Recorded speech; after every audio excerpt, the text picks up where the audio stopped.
put something into our apartment. I don't think it's going to leave. I'm not exactly sure where to turn with this. Paranormal forums don't seem to be any help.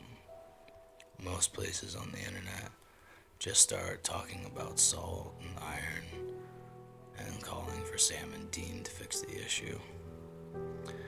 This is real though, and it's getting worse. I'm fucking terrified.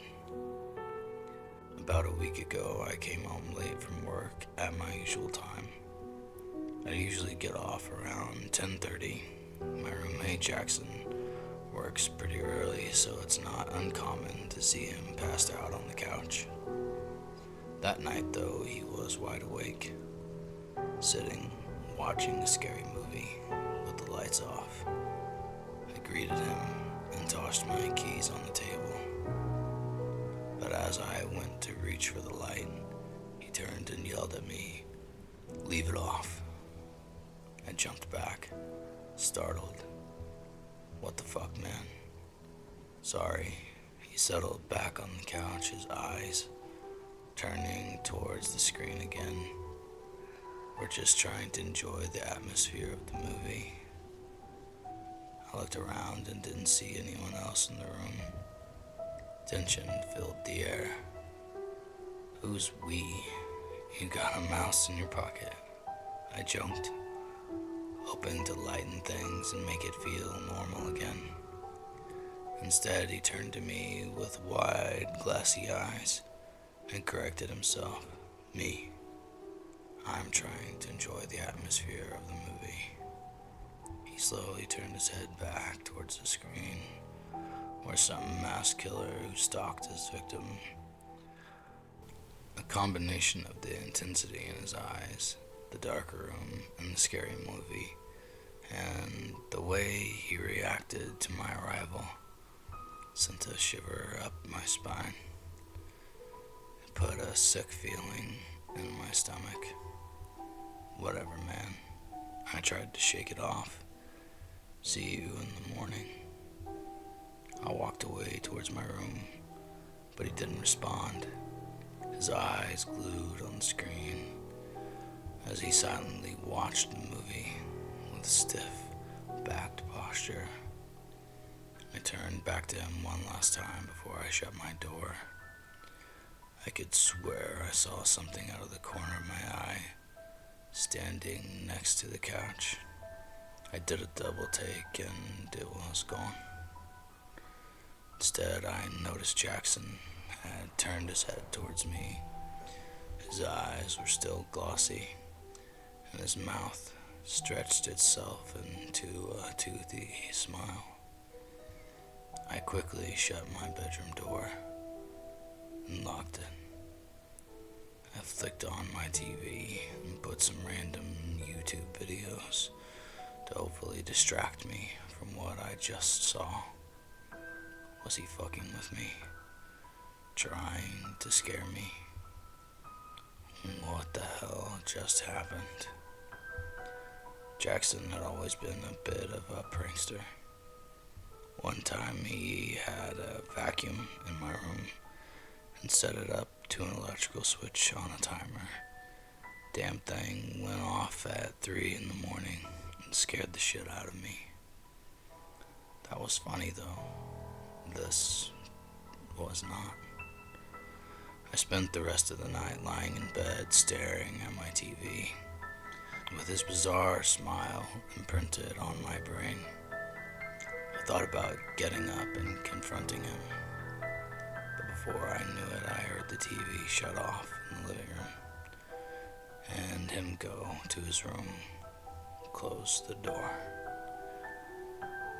In the expectation I had of him coming to my door, knocking, and apologizing, explaining what had just happened, died. Instead, I decided to try and get some sleep. Ask him in the morning.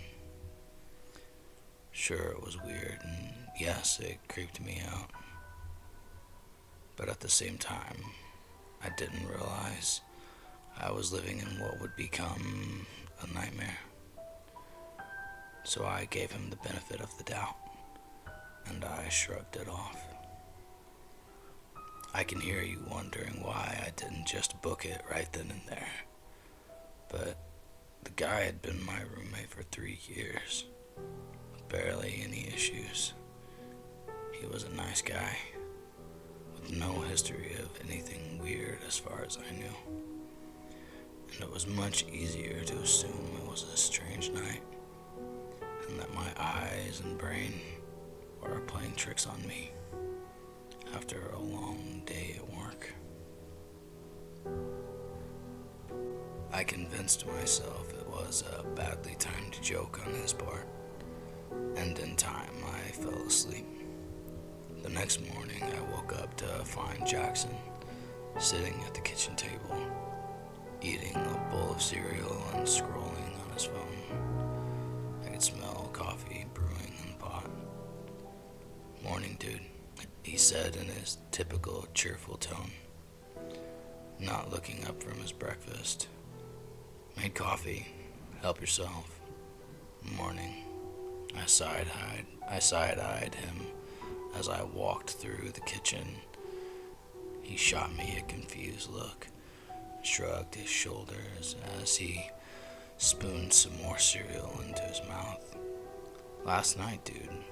Not funny." I couldn't believe he was playing stupid with me. You actually freaked the hell out of me.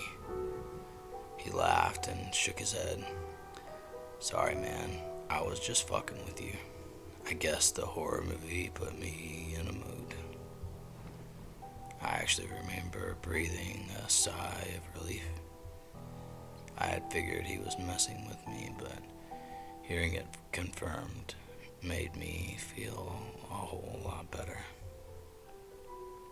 I don't mind a prank now and then, man. Just save it for when I'm not exhausted. I poured myself some coffee and started to head back towards my room to try and relax for my day off. "You got it, brother." He raised his bowl to me in a cheers and smiled a normal smile. But as I walked away, I heard his tone change. He spoke words that once again filled my gut with ice. "We'll try to be more considerate next time." "What did you just say?" I turned to him again. "Me?" he said, mouthful of cereal. "Nothing." "You definitely said something," I insisted. "Dude, you are being weird as hell." He got up and put his empty bowl in the sink. "Listen, I'm sorry I messed with you last night. I promise I didn't say shit though." Again, I knew what I heard, but he was convincing as hell. I was easy to trick that early in the morning into thinking I was just psyching myself out. There was no reason the guy would be gaslighting me. At worst, he was just messing with me, and if I told myself I just needed to let it go, everything would go back to normal, right? "I guess I'm still just tired and a little tweaked out from last night," I said to him. I sipped my coffee and headed towards my room again. "Sorry, man." "No worries," he said, heading towards his room as well. "Sorry I tweaked you with my joke." I thought that would be that, but 2 nights later, things got even worse. I woke up at about 1:30 to the sound of scratching at my door. It was like a dog begging to be let in, despite the fact that neither Jackson nor I had a dog. I wiped the sleep from my eyes and started to head to the door. With an intense focus, the sound continued. Small scratches, short and quick.